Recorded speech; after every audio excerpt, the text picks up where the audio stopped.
नमस्कार, टुडे न्यूजमा यहाँलाई स्वागत छ। म सरु लामा। न्यूज सुरु गरौं। सिराहामा गोली प्रहार गरी सुनचाँदी व्यवसायीको हत्या गरेको सम्बन्धी प्रसंगबाट। सिराहाको लाहान नगरपालिका 23 मा सुनचाँदी व्यवसायीको गोली तथा धारिलो हतियार प्रहार गरी हत्या गरेको छ। लुटेरा समुदायले सुनचाँदी व्यवसायीको गोली तथा धारिलो हतियार प्रहार गरी हत्या गरेको हो। प्रहरीका अनुसार लाहान नगरपालिका 23 गड्डा चोक डेरा गरी बस्ने अन्दाजी 45 वर्षीय प्रदीप कुमार विश्वकर्माको लुटेरा समुदायको आक्रमणमा पारी मृत्यु भएको छ। उनीमाथि लुटेरा समुदायले धारिलो हतियार र गोली प्रहार गरेको प्रहरीले जनाएको छ। मृतककी श्रीमती 35 वर्षीय अनिता विश्वकर्मा घाइते भएकी छिन्। उनको हातमा धारिलो हतियार प्रहार भएको सिराहाका एसपी सुदीप राज भण्डारीले जानकारी दिनुभएको छ। घाइते अनिताको लाहान स्थित सप्तऋषि अस्पतालमा उपचार भइरहेको भण्डारीले जानकारी दिनुभएको छ। प्रहरीका अनुसार घटना राति 12:30 बजेतिरको हो। घरमा सुतिरहेको समूहमा लुटेराले बिक दाम्पतिमाथि आक्रमण गरेको थियो। लुटेरा समूहको प्रतिकारको क्रममा बिकको मृत्यु भएको र श्रीमती घाइते भएको बताइएको छ। प्रहरीले घटनामा संलग्न भएको आशंकामा एकजनालाई पक्राउ गरेको छ। प्रहरीका अनुसार गोली हानी हत्या गरिएका युवकको वडा अध्यक्ष कन्हैया गुप्ताको घरमा सुनचाँदीको पसल थियो। श्रीमतीसँग त्यही बसेका बेला लुटेरा समूहले गोली चलाएको बुझिएको छ। विद्यालयमा विद्यार्थी शिक्षकमाथि भएको दुर्व्यवहारको विरोधमा नेपाल शिक्षक महासंघ गौशाला नगरपालिका समितिले आज नगरका सम्पूर्ण सामुदायिक विद्यालय बन्द गराएका छन्। पीडित शिक्षकलाई न्याय दिलाउन तथा दोषीलाई कारबाहीको माग गर्दै आज बिहान हुन लागेको विरोध प्रदर्शनमा सहभागी हुनको लागि त्यहाँका सामुदायिक विद्यालय बन्द गरिएको हो। गएको चैत 26 गतेका दिन गौशाला नगरपालिका वडा नम्बर 9 का वडा सचिव उमाकान्त महतो र उनका भाइ राजेश महतोले त्रिभुवन माध्यमिक विद्यालयमा गई शिक्षकहरूलाई दुर्व्यवहार गर्नुका साथै हातपातको समेत प्रयास गरेका थिए। त्यसैको विरोधमा नगरका सामुदायिक विद्यालयहरू एक दिनको लागि बन्दको घोषणा गरिएको नेपाल शिक्षक महासंघ गौशालाका अध्यक्ष नकुल उप्रेतीले बताउनु भएको छ। न्याय नपाएको खण्डमा चरणबद्ध रूपमा आन्दोलन गर्ने उहाँको भनाइ छ। त्रिभुवन माध्यमिक विद्यालयमा कक्षा 12 मा अध्ययनरत एक छात्रालाई कक्षामा ढिलो आउँदा शिक्षकले केही मिनेट कक्षा बाहिर उभियाएका थिए। त्यही कक्षा बाहिर उभिएकी छात्रा राजेश महतोकी श्रीमती हुन्। आफ्नी श्रीमतीलाई कडा अनुशासनमा राखेको भन्दै राजेश महतोले आफ्ना दाइलाई साथमा लिई शिक्षकहरूसँग दुर्व्यवहार गरेका थिए। विरोधको नेपाल शिक्षक महासंघ गौशाला नगर समितिले आज नगरका सम्पूर्ण सामुदायिक विद्यालय बन्द गराएका छन्। पीडित शिक्षकलाई न्याय दिलाउन तथा दोषीलाई कारबाहीको माग गर्दै आज बिहान हुन लागेको विरोध प्रदर्शनमा सहभागी हुनका लागि त्यहाँका सामुदायिक विद्यालय बन्द गरिएको हो। गएको चैत 26 गतेका दिन गौशाला नगरपालिका वडा नम्बर 9 का वडा सचिव उमाकान्त र उनका भाइ राजेश महतोले त्रिभुवन माध्यमिक विद्यालयमा गई शिक्षकहरूलाई दुर्व्यवहार गरेका थिए। करिब 6 महिनापछि सोमबार प्रदेश नम्बर 2 को प्रदेश सभाको बैठक बोलाइएको छ। प्रदेश सरकारले प्रदेश सभा छल्न खोजिरहेकोमा 6 महिनामा अनिवार्य बैठक बस्नै पर्ने बाध्यात्मक अवस्थाका कारण 5औं अधिवेशन सुरु गर्न लागि हो।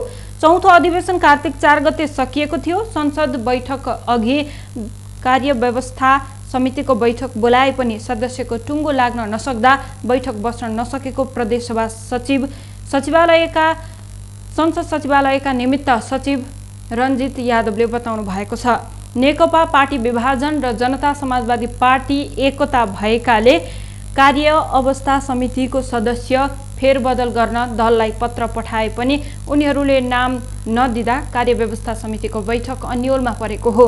5औं अधिवेशनको पहिलो बैठकमा प्रदेश सभाको कार्यालयबाट आएको पत्रबारे जानकारी गराएर शुभकामना दिने कार्यसूची तय गरेको छ। अन्य विषयमा दलहरूसँग छलफल भइरहेको यादवले जानकारी दिनुभएको छ। आज नेपाली कांग्रेसको पदाधिकारीको बैठक बस्दैछ। सभापति शेरबहादुर देउवाले दिउँसो 2 बजेका लागि बैठक बोलाउनु भएको हो। पार्टी कार्यालय सानेपामा बस्ने बैठकमा पार्टीका पूर्व पदाधिकारी तथा शीर्ष नेताहरूको सहभागिता रहनेछ। आजको पदाधिकारीको बैठकमा नयाँ सरकार गठनको लागि माओवादी केन्द्र र जसपासँग भइरहेको छलफल तथा थप रणनीति तय गर्ने तयारी छ। भोलि बस्ने केन्द्रीय कार्य समितिको बैठकका लागि एजेन्डा तय गर्न तथा 14औं महाधिवेशनबारे छलफल गर्न सभापति देउवाले बैठक बोलाउनु भएको पार्टीका मुख्य सचिव कृष्ण पौडेलले जानकारी दिनुभएको छ। गएको शुक्रबार सभापति देउवाले 3 दलको संयुक्त बैठकमा आफ्नै नेतृत्वमा सरकार गठनको प्रस्ताव गर्नुभएको थियो। देउवाको प्रस्तावमा माओवादी केन्द्रले समर्थन जनाए पनि जसपाले पनि ठोस निर्णय दिएको छैन। राष्ट्रपति विद्यादेवी भण्डारीले आगामी वैशाख 1 गते विभिन्न मान पदवी प्राप्त गर्ने मध्ये 452 जनालाई विभूषित गर्नुहुने भएको छ। विभूषण ऐन 2064 को दफा 4 बमोजिम उप प्रधानमन्त्री ईश्वर पोखरेलको अध्यक्षतामा बनेको विभूषण समितिले एक विज्ञप्ति जारी गरी राष्ट्रपति भवन शीतल निवासमा सुशोभवन समारोहमा उहाँहरूलाई विभूषित गर्ने कार्यक्रम रहेको जनाएको छ। त्यस समितिमा गृहमन्त्री रामबहादुर थापा, प्राध्यापक डाक्टर मीना वैद, प्राध्यापक डाक्टर इन्द्रजित राई, हरिहर शर्मा, काशेन्द्र प्रसाद यादव र उपरथी विनोद कुमार श्रेष्ठ सदस्य तथा सदस्य सचिवमा गृह सचिव महेश्वर न्यौपाने हुनुहुन्छ। राष्ट्रको विभिन्न क्षेत्रमा योगदान पुर्याएका व्यक्तिहरूमध्येबाट मानव पदवीतर्फ सुप्रसिद्ध प्रबल जनसेवाश्री प्रथम श्रेणीमा 1, सुप्रसिद्ध प्रबल जनसेवाश्री द्वितीय श्रेणीमा 3, सुकी कीर्तिमय राष्ट्रदीप तृतीय श्रेणीमा 7, सुप्रबल जनसेवाश्री तृतीय श्रेणीमा 86, कीर्तिमय राष्ट्रदीप चतुर्थ श्रेणीमा 8, प्रबल जनसेवाश्री चतुर्थ श्रेणीमा 242, जनसेवाश्री पंचम श्रेणीमा 104 तथा अलङ्कारतर्फ 114, पदकतर्फ 27 गरी जम्मा 593 जनालाई विभूषण प्रदान गर्नको लागि सिफारिस गरिएको थियो। त्यस्तै विभिन्न मुलुकको 3 जना नेपाली राष्ट्रसेवक तथा नागरिकलाई विभिन्न प्रकारका विभूषण प्रदान गर्न स्वीकृतिका लागि सिफारिस भएको थियो। नेपाल सरकार मन्त्रिपरिषदको गएको असोज 1 गतेको निर्णय अनुसार संविधान 2077 असोज 3 गते संविधान दिवसका अवसरमा राष्ट्रपतिबाट विभूषण प्रदान गर्ने घोषणा भएकोमा घोषित विभूषण मध्ये मानव पदवी प्राप्त 452 जनालाई आगामी वैशाख 1 गते विभूषित गरिने समितिले जानकारी दिएको विज्ञप्तिमा उल्लेख छ। गएको शुक्रबार पनि राष्ट्रपति विद्यादेवी भण्डारीले 633 जनालाई विभिन्न पदकले सम्मान गर्नु भएको थियो। 2077 को वैशाख 1 मा प्रदान गर्नुपर्ने पदक कोरोनाका कारण रोकिँदा गएको शुक्रबार प्रदान गरिएको थियो। 12 को गढीमाई नगरपालिकाले नगर क्षेत्रका बासिन्दाहरूलाई निशुल्क एम्बुलेन्स सेवा उपलब्ध गराउन थालेको छ। त्यहाँका लागि 2 जना एम्बुलेन्स चालक 24 घण्टा तयारी अवस्थामा राखिएको र बिरामीलाई बिरगञ्ज, चितवन र काठमाडौँसम्म पुर्याउन खर्च पालिकाले बेहोर्ने जनाइएको छ। घातक रोग लागेका बिरामी र अति विपन्नहरूका लागि 25,000 देखि 1 लाख रुपैयाँसम्म उपचार खर्च पनि पालिकाले उपलब्ध गराउने दावी नगर प्रमुख उपेन्द्र प्रसाद यादवले गर्नुभएको छ। आज घोडेजात्रा पर्व मनाइँदैछ। प्रत्येक वर्ष चैत्र कृष्ण औँसीका दिन काठमाडौँ उपत्यकामा घोडेजात्रा मनाउने गरिन्छ।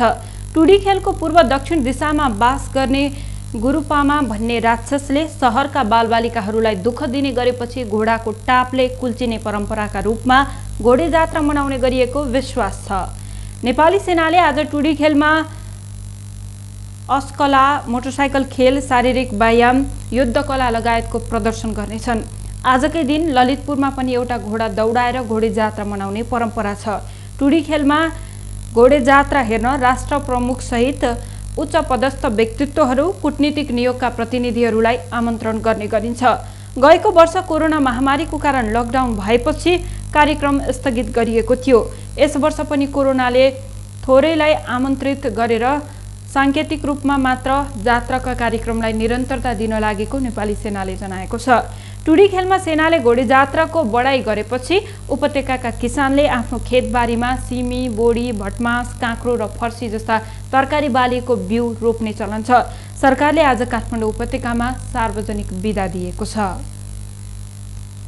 बिस्केट जात्राको रथ तान्दा भक्तपुरमा 19 जना घाइते भएका छन्। हिजोदेखि सुरु भएको बेस्का अर्थात् बिस्केट जात्रामा भैरवको रथलाई तान्ने क्रममा रथबाट झर्दा रथ तान्ने क्रममा र ढुङ्गा हानाहान हुँदा 19 जना घाइते भएका हुन्। ढुङ्गा हानाहान भएपछि रथलाई आज बिहान मात्रै गहिटी पुर्याइएको छ। 8 रात 9 दिनसम्म मनाइने ऐतिहासिक तथा सांस्कृतिक महत्त्व बोकेको बेस्का जात्राको पहिलो दिन भैरवको रथ तान्ने क्रममा घाइते भएकाको विभिन्न अस्पतालमा उपचार भइरहेको महानगरीय प्रहरी परिसर भक्तपुरले जनाएको छ। राति ढुङ्गा हानाहान हुँदा ढुङ्गाले लागेको केही घाइते भएका प्रहरी परिसर भक्तपुरका प्रहरी नायब उपरीक्षक दीपक गिरीले जानकारी दिनुभएको छ। भक्तपुर नगरपालिकाका मेयर सुनिल प्रजापतिले छिटपुट घटना भएका र तोकिएका आवश्यक व्यक्तिहरू बाहेक अन्य व्यक्तिहरू अनअधिकृत रूपमा रथमा नचढ्न पनि आग्रह गर्नुभयो। विश्वभरमा 10 करोड 93 लाख भन्दा बढी कोरोना भाइरसका बिरामी निको भएका छन्। शनिबार बिहानसम्ममा 10 करोड 93 लाख 56,370 जना संक्रमित कोरोना मुक्त भएका हुन्। हालसम्ममा विश्वमा 13 करोड 59 लाख 47,795 जना कोरोना संक्रमण भएको छ। संक्रमित मध्ये 29 लाख 38,783 जनाको मृत्यु भइसकेको छ। हाल विश्वमा 2 करोड 36 लाख 52 हजार भन्दा बढी सक्रिय संक्रमित छन्।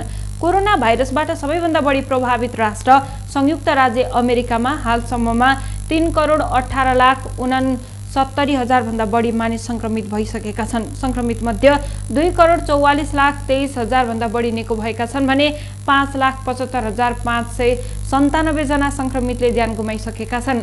भारतमा हालसम्ममा 1 करोड 33 लाख 55 हजार भन्दा बढी मानिस संक्रमित भएका छन्। संक्रमित मध्ये 1 करोड 20 लाख 78 हजार भन्दा बढी निको भएका छन् भने कोरोनाबाट ज्यान गुमाउनेको संख्या 1,69,305 जना पुगेको छ। नेपालमा हालसम्ममा 2,69,725 जनामा कोरोना पुष्टि भएको छ। संक्रमित मध्ये 2,73,886 जना निको भएका छन्। यहाँ कोरोनाबाट 3,039 जनाले ज्यान गुमाइसकेका छन्। अब अन्तर्राष्ट्रिय प्रसंग।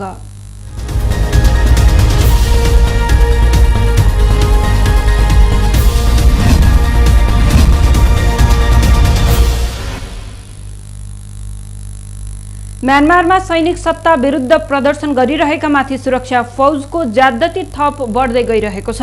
सुरक्षाकर्मीको गोली प्रहारबाट बागु शहरमा शुक्रबार एकै दिन 80 जना भन्दा बढीको मृत्यु भएको प्रजातन्त्रवादी अभियन्ताहरूले बताएका छन्। सैनिकले मृतकहरूको शव समेत लिएर गएकाले हत्या गरिएकाहरूको सही संख्या थाहा पाउन कठिन हुने जनाइएको छ। प्रत्यक्षदर्शीले स्थानीय सञ्चार माध्यमहरूलाई बताए अनुसार सुरक्षाकर्मीले आफ्नो मार्गमा पर्ने सबैमाथि गोली चलाएका थिए। उनीहरूले राइफल सहितका हतियार प्रयोग गरिरहेको प्रत्यक्षदर्शीले बताएका छन्। गएको फेब्रुअरीमा निर्वाचित सत्ता हत्याएर सेनाले शासन आफ्नो हातमा लिए यता भएको प्रदर्शनमा अहिलेसम्ममा 600 जना भन्दा धेरैको ज्यान गएको छ। आफ्नो शक्ति कायम गरिरहनको लागि सैनिकले हिंसात्मक गतिविधि बढाउँदै गइरहेको छ। अब खेल प्रसंग।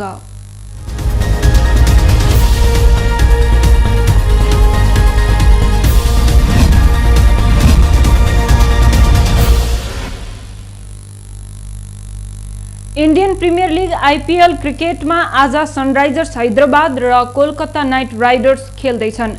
खेल नेपाली समय अनुसार राति 8:15 बजेदेखि चेन्नईमा सुरु हुनेछ। कोलकातामा इयान मोर्गन र हैदराबादमा डेभिड वार्नर कप्तान रहेका छन्। हैदराबाद सन् 2016 को आइपिएल उपाधि विजेता हो। सन् 2018 मा हैदराबाद चेन्नईसँग पराजित हुँदै उपविजेता बनेको थियो। कोलकाता पछिल्लो सिजनमा 5औं स्थानमा रहेको थियो। हवस् त, यसका साथै टुडे न्यूज अहिलेलाई सकियो। हाम्रो अर्को बुलेटिन लिएर पुनः उपस्थित हुने नै छौं। टिभी टुडे जनकपुर हेर्दै गर्नुहोला। नमस्कार।